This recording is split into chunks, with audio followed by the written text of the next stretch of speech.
昔々あるところにたくさんの色鮮やかな鳥さんが仲良く暮らしておった。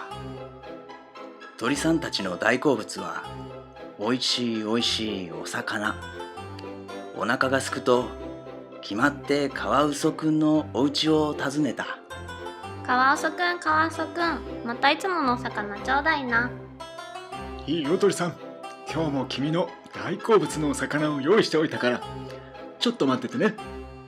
ありがとう、カワウソくん。カワウソくんはたくさんのお魚を大きな大きな水槽の中で養殖して管理しているお魚養殖業者の社長さんだ。昔は鳥さんも自分で海に出て狩りをしていたのだが、こうしてカワウソくんがお魚を代わりに養殖してくれるようになってからは、自分でお魚を取りに行くことはほとんどなくなっておった。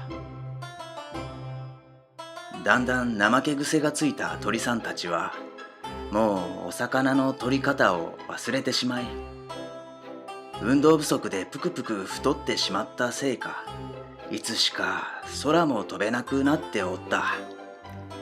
いや、飛べないどころか、自分がその翼で空を飛んでいた記憶すらもう忘れているようじゃった。だってもうわざわざ頑張ってさ飛ばなくちゃってさ、カワウソくんが代わりにお魚作ってくれっから、もう安心なの。そう思っていた。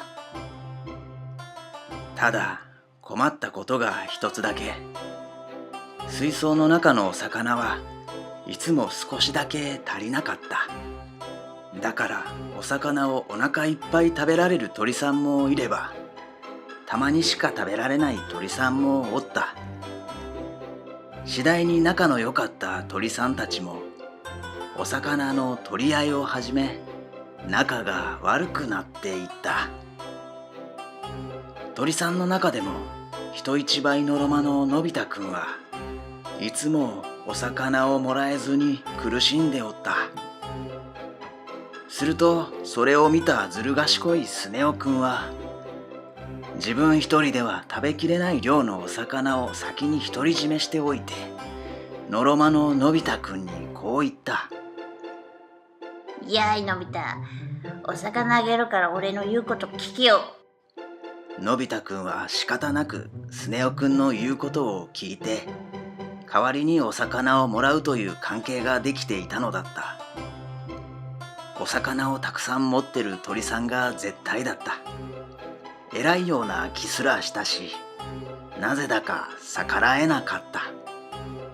こうしてスネ夫くんみたいにお魚を上手に独り占めしてしまうちょっと賢い鳥さんが2割くらい、そしてそこに群がるのび太くんみたいな鳥さんが8割くらい、いつの間にかそんな構図ができていたのだった。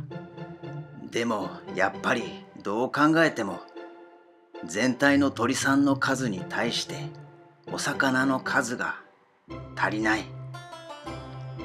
食べられない鳥さんは死んでいくしかなかったし、常に喧嘩も絶えなかった。もう昔のように仲良く遊ぶことはなくなっておった。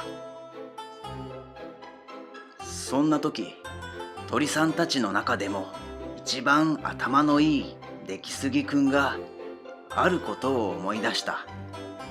それは出来すぎくんがまだ子供の頃、おじいちゃんから聞いたとっても大事なお話。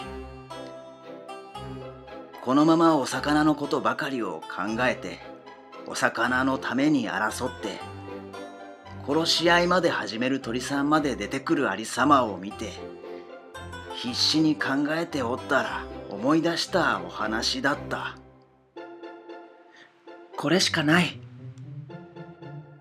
早速友達の鳥さんを集めて話した。確かおじいちゃんから昔こんな話を聞いたことがある。その昔、僕たちのおじいちゃんのおじいちゃんのそのまたおじいちゃんくらいの時代では、僕たちは空を飛ぶことができたんだって。そして海というところに行って自分でお魚を取って食べていたんだ。海には食べきれない数のお魚があるから、お魚に有限という概念がない。だから今みたいに喧嘩することもなかったんだ。でもある時こんなことがあったんだって。鳥さん、美味しそうなお魚だね。あ、カワウソくん。この魚は食べるために今海で釣ってきたところなんだ。あ、そうなんだ。もしそのお魚すぐに全部食べるわけじゃないのなら、僕が冷凍保存して預かっておいてあげようか。え？そうすればまた食べたくなった時に僕のところに来てくれたら、そのお魚をあげるよ。すごい。それは便利だね。よろしく頼むよ、カワウソくん。そう、カワウソくんはもともと自分でお魚を取ることはできない。カワウソくんが養殖業者を始めたのも、元は鳥さんたちが取ってきたお魚を冷凍保存してあげるという名目で預かり始めたのがそもそものきっかけだったのだ。そうなんだ。なぜ僕らが飛べなくなったのかはわからないけど、きっと頑張ればまた空を飛べるようになるんじゃないかなって。じゃあまた海に行けるようになったら、カワウソくんに頼らなくてもお魚が食べられるってことでしょ？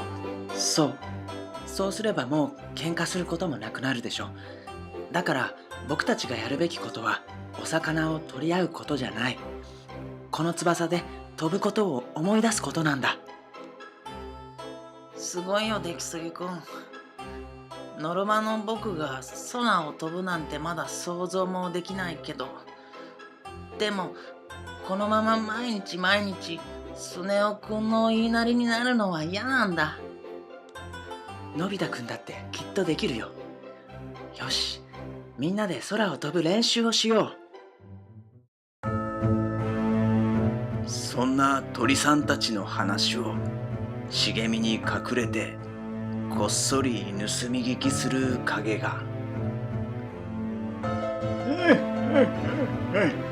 無駄。もし仮に飛べるようになったところでもう手遅れなんだよ。やったー。飛べるようになったよ。すごいわ、のび太さん。一足先に海に行ってきて。任せて、静香ちゃん。君の分のお魚も取ってきてあげるからね。いててててて。なんだこれは。のび太さん、大丈夫？あ、静香ちゃん。空を飛んでみて初めて気づいたんだけど、どっちに飛んでいっても分厚い壁に囲まれてるんだ。静香ちゃん、僕たち閉じ込められてるよ。そんな。そう、カワウソくんは鳥さんたちがお魚を取り合うことに夢中になっている隙に、大きなゲージを作って鳥さんたちを閉じ込めていたのだ。それは閉じ込められていることにすら気づかないくらい大きく、とても頑丈な檻だった。頑張って飛べるようになった鳥さんもそのゲージの壁にぶつかってもう外に出ることはできなかった。こうなればもう鳥さんはカワウソくんのお魚をもらいに行くしか生きる術はない。閉じ込められてるなんて全然気づかなかった。やっぱりもうスネ夫くんの言いなりになるしかないのか。鳥さんの自由を奪うこの巨大なゲージ作り、カワウソくんによって実に300年もの月日をかけて綿密に計画されてきたのだ。闇に隠れて麻酔銃で鳥さんの意識を奪い、羽を痛めつけて少しずつ飛べなくさせて、最後には狭くて暗い養鶏場にぶち込んでいく鳥さんを奴隷化するための計画。それがカワウソくんが企んできた世界革命行動計画という支配計画だった。思えばあの時、鳥さんがカワウソくんにお魚を冷凍保存してもらったところから、すべてはカワウソくんの描いたシナリオ通りだったのだ。一体なぜカワウソくんは300年もかけてこんなことを企んだのだろうか。確かに鳥さんたちをゲージの中に閉じ込めれば、カワウソくんのお魚に依存させることができる。でもなぜそんなことをしたのだろうか。いやー、お腹いっぱい。やっぱりお魚も美味しいな。カワウソ様々だぜ。あ、カワウソくん。明日もたくさんお魚取りに行くからね。他のやつには渡さないで取っておいてね。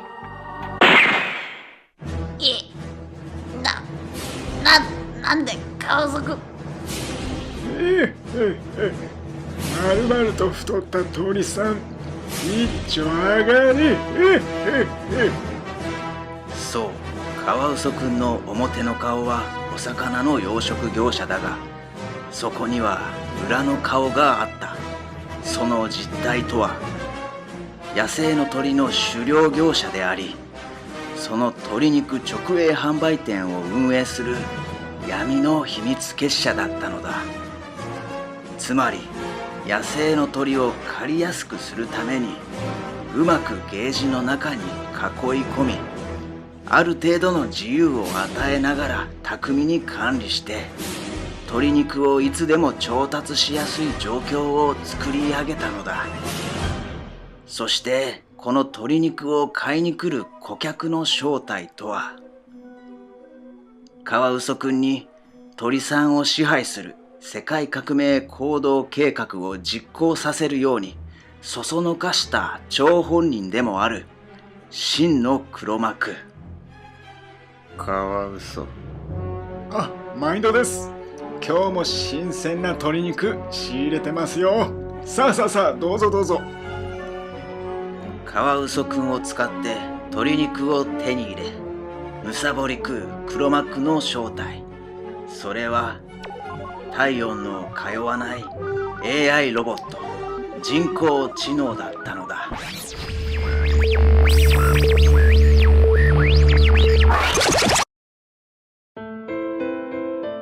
生まれてから死ぬまで一生を養鶏場の中でカワウソくんのしもべとして働くことが、いつしか鳥さんにとっても当たり前になっておった。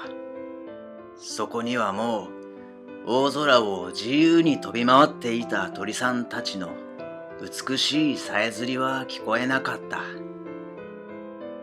代わりに聞こえてくるのは、隣の鳥さんに対する愚痴、文句、嫉妬。この狭い養鶏場という小さな世界の中でストレスまみれだ。目の前のお魚を食べることに必死で、いつも他の鳥さんと取り合い、比べ合い、いがみ合ってばかりだった。そして弱ってきた鳥さんから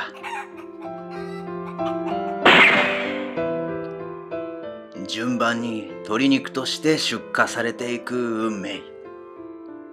このままじゃいけない。何か方法はないのか。諦めるのかい、のび太くん。誰ふふふ。誰だお前。そんなことより、もう時間がないんだ。君はこのゲージからいなくなった鳥さんたちがどこに行ったか知ってるかい？鶏肉として売られてるんだよ。なんだって、そういえば最近スネ夫くん見かけてないな。もしかしてスネ夫くんも？いずれ君もそうなる。切り刻まれて人工知能の養分になる運命なんだ。君たちはカワウソにまんまとはめられたんだよ。もしそれを変えたいならよく聞いてほしい。まず最初にやってほしいことがあるんだ。やってほしいこと？カワウソのやつらからもらうお魚だけじゃなく、別の水槽を作って自分たちでお魚を養殖しなさい。カワウソたちの水槽で養殖されるお魚は実は半分腐ってる。だからちゃんときれいなお水を入れた水槽でお魚を育てるんだよ。お魚を養殖？そんなことしたこともないのにできないよ。やってもないのに諦めるんじゃない。カワウソにできて君にできないわけないんだ。わかったよ。やってみるよ。ただし、あからさまに自分たちで養殖を始めたらカワウソに邪魔されるだろうから、なるべくバレないようにこっそり別の水槽を作って養殖するんだ。ここにカワウソたちは気づいていない秘密の地下室がある。秘密の地下室、全然気づかなかったよ。ふふふ。僕が作っておいたのさ。でも僕が助けられるのはここまで。あとはこの中で自分たちで養殖できるようになることだよ。最初は失敗するだろうし、十分なお魚が取れないかもしれない。だからそれまではカワウソくんのお魚も食べながら少しずつ大きくしていってほしい。決してカワウソくんにはバレないようにね。そして重要なやるべきことがもう一つ。卵を取られないこと。卵？君たちが産んでいる卵はこっそりカワウソのやつが抜き取ってるってことに気づいてないだろう。それをカワウソが最初から飛べない鳥として生まれるように毒を入れて孵化させたり、たまに卵のまま食べちゃったりしてるんだよ。だからまず産んだ卵を取られないようにしてちゃんと自分たちのぬくもりで温めるんだ。ぬくもり？そう、ぬくもり。実はカワウソのお魚だけを食べるとぬくもりが減少するようにも改良されてる。あいつあんなひょうひょうとした顔してすごく頭がいいんだぜ。ぬくもりが減少？つまり卵を温めて孵化させることができなくなってるってこと？そうだよ。だからなるべくこのきれいなお魚をたくさん食べて、これから生まれる卵をしっかりと自分たちの手でぬくもりで温め孵化させる。そうすればふふふ。ここから先は僕も聞いた話でしかないから話すのはやめておくよ。そんな、教えてよ。教えて。わかったよ。もうしょうがないな。古い言い伝えによれば、僕の言った通りのステップを踏めば、他の卵と比べて明らかに大きなサイズの卵が生まれることになるだろう。その大きな卵は、ちょっとやそっとじゃ壊れない頑丈な殻だから、カワウソも手は出せない。あとは、その卵をしっかりと温めて孵化させること。その小鳥はドラゴンと言われる進化した伝説の蝶々類へと成長する可能性を秘めた新鳥類なんだよ。ドラゴン？そう。今の君たちには想像もできないくらいの力を持って、このゲージもきっとぶっ壊してくれるはずさ。もちろん保証はないし、うまくいくかどうかは僕にもわからない。そんなことしたって無駄だって笑う鳥たちも多いだろう。でも、この現状を打破する方法を持っている鳥が他にいるかい？いないよ。みんな諦めてるもん。だろ？だから、どんなに笑われても、中傷されても、諦めずに温め続けることだよ。諦めていない鳥たちで連携して信頼し合うこと。みんなで力を合わせることを絶対に忘れないで。一匹の鳥にできることなんてたかが知れてるんだから。わかった。これから出来すぎくんとしずかちゃんに話してくる。のび太くんに未来はかかってるよ。何度も言うように、もう時間はない。2039年までに少なくとも水槽を完成させてほしい。そして、もしうまく卵を孵化させることができて、ゲージを打ち破ることができた時には、海に帰っておいで。僕は海というものを一度も見たことがないんだ。見たことがないいろんな種類のお魚や生き物たちが楽しそうに泳いでるって聞いたことがある。一度でいいから見てみたいよ。いや、実は君は海には行ったことはあるんだよ。忘れてるだけさ。それは海に行けば思い出すことができる。だから、まずはこの悲しみのゲージをぶっ壊してくれ。わかった。僕、頑張るよ。やられっぱなしじゃ終われないだろう。カワウソくんに一泡吹かせてやるんだ。じゃあまた、いつか海で会おう。じゃあね。待って。まだいろいろ聞きたいことが。言っちゃった。本当かな。いや、やるしかない。しずかちゃん。なにのび太さん、こんな時間に。しずかちゃん、これから言うことをよく聞いて。もしかしたら、このゲージの外に出られるかもしれないんだ。ゲージをあんなに叩いても壊れなかったのよ。そんなことができるの？そうさ、僕らにはどんなに頑張ってもできなかった。でも、もしかしたら僕らの子供たちにはできるかもしれない。そこにつながる小さな可能性を育てたいんだ。もちろん、ドジでのろまな僕にできることなんて少しかもしれないけど、きっとみんなで力を合わせれば作れるかもしれないんだ。今、僕らが過ごしてるこの世界、この時間と、この延長線上にはない全く新しい未来を、ぬくもりによって。こうして一匹の鳥さんから始まった2039アナザフロンティア革命行動計画。このぬくもりの秘密結社によって放たれた小さなひとしずくから新たにつながっていった命が、やがては絶対に壊れないと信じられていたゲージを打ち破り、故郷である海へと帰っていくことになるのだが、それはまた別のお話。